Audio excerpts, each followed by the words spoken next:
हम सभी श्रमण संस्कृति संस्थान सांगानेर के विद्यार्थी हैं और हमारे जो क्षेत्रीय संयोजक है ना, आशीष भैया जी और सुनील भैया जी, ये लोग सब बहुत अच्छे से हम लोगों को मार्गदर्शन देते हैं और बहुत सरल स्वभावी और सहज सा से हमें समय समय पर सब कुछ निर्देशित करते रहते हैं। महाराज जी, सागर जिले के अंतर्गत आसपास करीब 100 सेंटर हैं और संस्थान की तरफ से मैं ऐसा चाहती हूँ कि एक ऐसा कार्यालय बने या बुक बैंक बने जहां हम सब जो शास्त्र जी पढ़ चुके हैं और उन शास्त्रों का आगे लोग पढ़े तो वो सारे शास्त्र वहां जमा हो जाएं।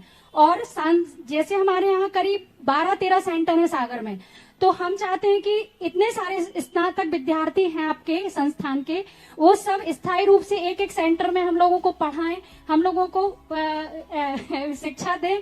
हम लोग पढ़ नहीं पाते हो, बहुत सब लोगों को हम सब संयोजकों से यही कहते हैं कि आप पढ़ाते नहीं, आप पढ़ाने वाला कोई नहीं है। महाराज जी, बाहुबली कॉलोनी से करीब 250 लोग महिलाओं ने इस बार परीक्षा दी और सागर शहर से करीब 2-2.5 हजार लोग थे परीक्षा देने के लिए।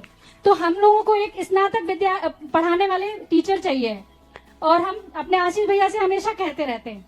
और ये एक और समस्या है महाराज जी की, जो बुक्स आती है सांगानेर से उनमें बहुत समय लग जाता है। तो हमारा ये हम सबका ये सोचना था कि सांगानेर संस्थान से ये क्षेत्रीय कार्यालय यहाँ बन जाए तो हम सब वहां से इजीली बुक ले ले और किसी को जो नहीं चाहिए वो ना ले और जो चाहिए वो ले ले। तो ऐसा हम क्या करें, आप मुझे मार्गदर्शन दीजिए ना महाराज।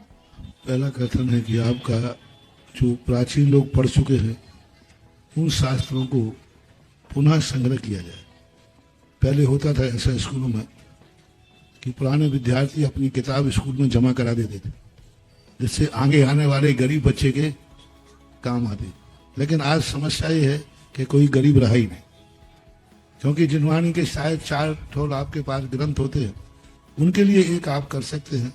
आपने यदि पढ़ लिया है और उपयोग नहीं रहा तो उसको अपने निकटवर्ती मंदिर जी में जमा करा दीजिए, क्योंकि आज शास्त्रों की उपलब्धि इतनी सहज और सरल हो गई है।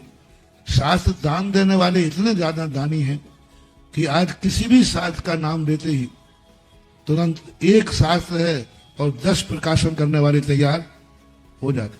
आचार्य प्रणीत कोई ग्रंथ है, कोई भी ग्रंथ को हमने कभी भी लिखा कि भाई प्रकाशन होना, एक के स्थान पर कई हो जाते।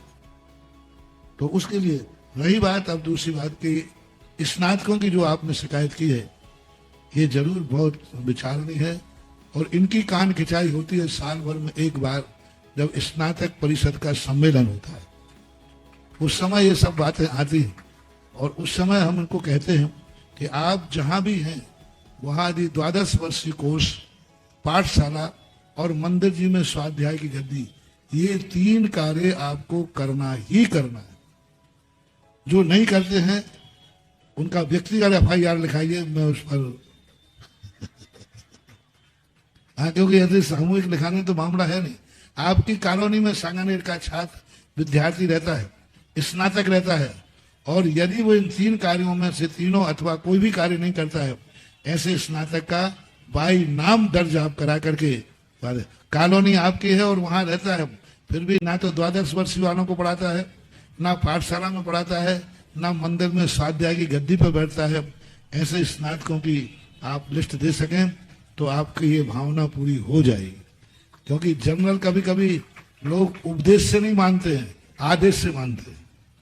उपदेश दे रहे तो कहना महाराज ने तो सबके लिए कहा है, और फिर आदेश देंगे नहीं, ये आदेश तुम्हारे लिए ही है, तो फिर जरूर वो मानेगा। तीसरी जो वहां से भेजने के संबंध में आपने कही, हो सकता है क्योंकि पूरे भारत वर्ष के लिए वहां से डिस्पैच होते हैं। अब हजारों शास्त्र वहां डिस्पैच होते हैं, बाहर भेजे जाते हैं, क्योंकि 8 से 10 हजार किताब शास्त्र वहां से डिस्पैच होना, और वो भी सब कर्मचारी करते हैं। और सबके लिए दक्षिण भारत भी भेजना।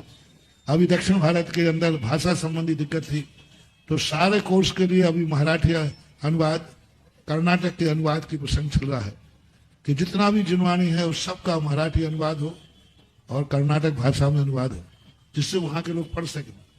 तो ये अलग अलग सेंटर खोलने में थोड़ी दिक्कतें होती है कि उनको कौन चलाए। यदि स्थानीय व्यक्ति उसको चलाने के लिए तैयार हो जाए तो वो शायद मिल सकता है, क्योंकि वो लोग जगह जगह चलाएंगे, उतने स्थान, उसमें कितना खर्च आएगा।